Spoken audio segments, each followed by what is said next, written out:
CST, une véritable croisade que mènent ensemble Brigitte Macron et Gabriel Attal pour lutter contre le harcèlement scolaire.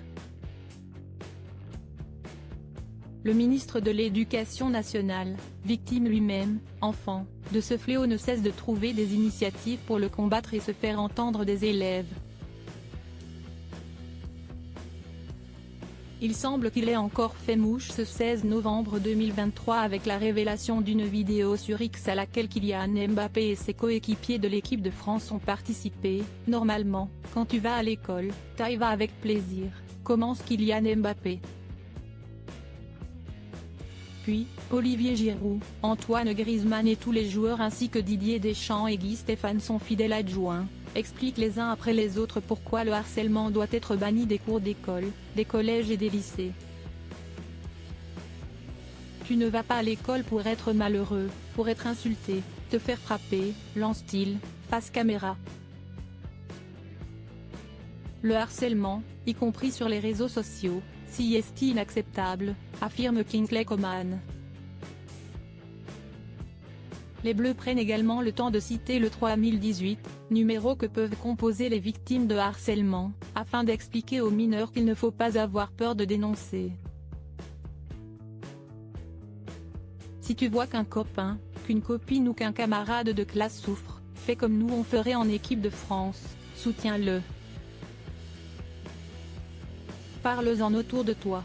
L'initiative a été saluée par les internautes. Gabriel Attal, les membres de sa galaxie en images et ce Gabriel Attal très touché à l'évocation du harcèlement scolaire dont il a été victime. Le ministre de l'Éducation nationale lui-même a fait part du calvaire qu'il a vécu étant enfant à Audrey Crespo-Mara dans l'émission 7 à 8 sur TF1, le 5 novembre dernier. Gabriel Attal, 34 ans, a livré un témoignage bouleversant. Pédale, tafiole, tarlouse, tels sont les colibets qu'il a pu entendre durant sa scolarité. C'était très violent, raconte-t-il. J'étais à la fin du collège, j'avais 14-15 ans. C'était un élève de l'établissement qui avait ouvert ce site sur lequel il fallait mettre des commentaires sur le physique des élèves, s'est-il souvenu.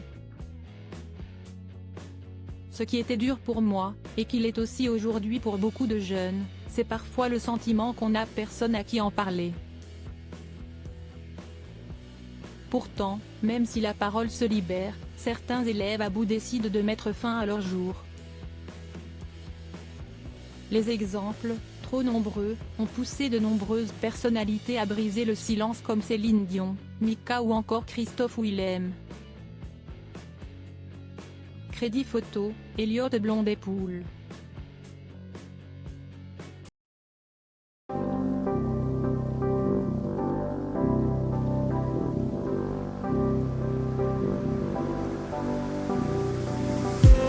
I just need some that will wake me up enough to fight, 'cause you let me down it for me to. Now let me count the mittens. I just need some new, make me come up. The word that we had to first.